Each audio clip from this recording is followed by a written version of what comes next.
Hello, আসসালামু আলাইকুম। আমি প্রোপাইটার মোহাম্মদ মাসুম হাওলাদার, খুলনা ফার্ম ম্যানেজারি। চলে আসলাম নতুন একটি ভিডিও নিয়ে। আর এই আজকের ভিডিওর টপিকস বা বিষয়, এই অসহনীয় গরমে সাধারণত করে আমরা যে খুলনা ফার্ম ম্যানেজারি কীভাবে আসলে বাচ্চাগুলো বা কিভাবে আমাদের প্যারেন্টসগুলোকে আমরা রাখি, সেই বিষয় সম্পর্কিত আপনাদের কিছু কথা বলবো। আর সবচেয়ে এই গুরুত্বপূর্ণ কথাটি হলো আপনার এই যে আজকে আমাদের খুলনা ফার্ম অ্যান্ড হ্যাচারিতে প্রায় আজকে 29/4/2024 খ্রিস্টাব্দ তারিখে প্রায় গরমের পরিমাণ প্রায় 42 ডিগ্রি সেলসিয়াস ছিল আজকে আমাদের খুলনাতে। আর সেই ক্ষেত্রে আমরা আপনার খুলনা ফার্ম অ্যান্ড হ্যাচারিতে যে বাচ্চাগুলো আপনারা দেখতে পাচ্ছেন, এগুলো প্যারেন্টসের, এগুলো হলো সোনালি সুপার হাইব্রিড। এগুলো আমরা প্যারেন্টসের জন্য বাচ্চাগুলো করেছি। আর এই বাচ্চাগুলোতেই আমরা কিভাবে আপনার এই গরমের ভিতরে আমরা আপনার স্বাভাবিক অবস্থায় রেখেছি, সেটা নিয়েই আমরা আপনাদের সাথে কিছু টপিকস বা শেয়ার আপনার করব। মূলত কথা হলো যে আপনার খামারটি অবশ্যই যেখানে করতে হবে এখানে আপনার পর্যাপ্ত পরিমাণে আলো এবং বাতাস থাকতে হবে। এবং এই যে গরমে আপনি করণীয় কী, আপনি এই গরমে অবশ্যই আপনার মানে ফার্মে পানির মানে যে ব্যবহারটি অবশ্যই আপনার 100% পানি থাকতে হবে। এবং আপনি কিছুক্ষণ পর পর আপনি মুরগিগুলোকে একটু ধাবর দিবেন, যাতে করে মুরগিগুলো এক জায়গায় বা একত্রে আপনার দলা না হয়ে যায়। এবং আপনারা অনেকেই পারেন, যারা ব্রয়লার খামারি আছেন তারা অবশ্যই আপনার ধানে যে স্প্রে করা যে আপনার স্প্রে গান বা স্প্রে মেশিন বলা হয়, এই স্প্রে গান বা স্প্রে মেশিন দিয়ে আপনারা ব্রয়লারের যে 20 থেকে 22 দিন হওয়ার পরে আপনারা এই স্প্রে গান দিয়ে আপনারা আপনার ফার্মের যে মুরগিগুলো থাকে এই মুরগিগুলোকে হালকা আপনার উষ্ণতা দিতে পারেন, পানির যে উষ্ণতা। অনেকে যে আপনার ফার্মে আমি দেখেছি যে আপনার ওয়াটার কুলার ব্যবহার করে, মানে যেটা আপনার বরফ বা আপনার পানি থাকলে সেই পানিটিকে আপনার বাষ্প করে ফার্মের ভিতরে আপনার ঠেলে দিচ্ছে।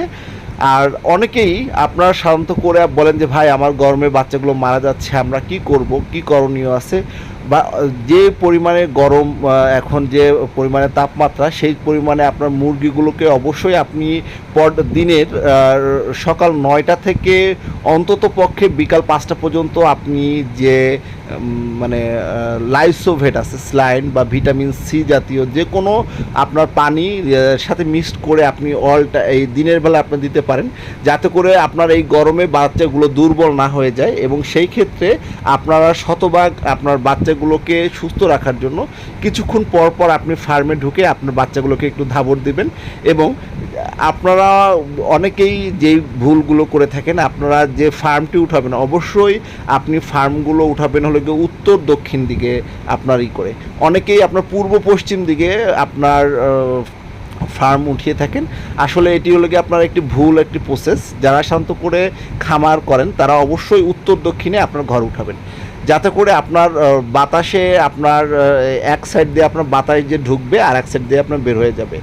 আর যারা আপনার প্যারেন্টস করছেন অবশ্যই আপনার যেই সাইড থেকে বাতাসটা ঢুকে, আপনার গরম বাতাসটা ঢুকতেছে, অবশ্যই ওই পাশের আপনার পর্দাটি আপনি করে দিবেন আর নামিয়ে দিবেন, যাতে করে আপনার ডাইরেক্ট যে গরম বাতাসটা আছে এটি যেন আপনার ফার্মে প্রবেশ না করতে পারে। আর যারা খুলনা ফার্ম অ্যান্ড হ্যাচারির রেগুলার ভিডিও দেখেন, এরকম আরও গরমের সময় আপনাদের কি কি করণীয় বিষয় এই সম্পর্কিত আজকে থেকে আপনার নতুন যে ভিডিও প্রতিনিয়ত আপনার ভিডিও আসবে। এবং আপনারা সবাই আপনাদের খামারের দিকেও অবশ্যই খেয়াল রাখবেন। এবং দিনের বেলা বিশেষ করে আপনার মুরগিগুলোকে অবশ্যই আপনি স্লাইন জাতীয় যে আপনার লাইসোভেট অথবা ভিটামিন সি জাতীয় যে আপনার খাবারগুলো আছে বা ওষুধগুলো আছে, আপনারা এইগুলো ব্যবহার করবেন। এই সময়ে আপনার কোনো প্রকার অ্যান্টিবায়োটিক ব্যবহার করবেন না। আমি আবার বলছি, এত গরমের ভিতরে আপনারা যদি পারো তো আপনার অ্যান্টিবায়োটিক না ব্যবহার করাটাই সেও। আবার অনেক সময় দেখা যায় যে অতিরিক্ত পানি স্প্রে করার কারণে মুরগিগুলো ঠান্ডা লেগে যেতে পারে। সেই ক্ষেত্রে আপনারা অবশ্যই আপনাদের খামারের আর্দ্রতা অনুযায়ী আপনারা পানি স্প্রে করবেন। ধন্যবাদ। আসসালামু আলাইকুম।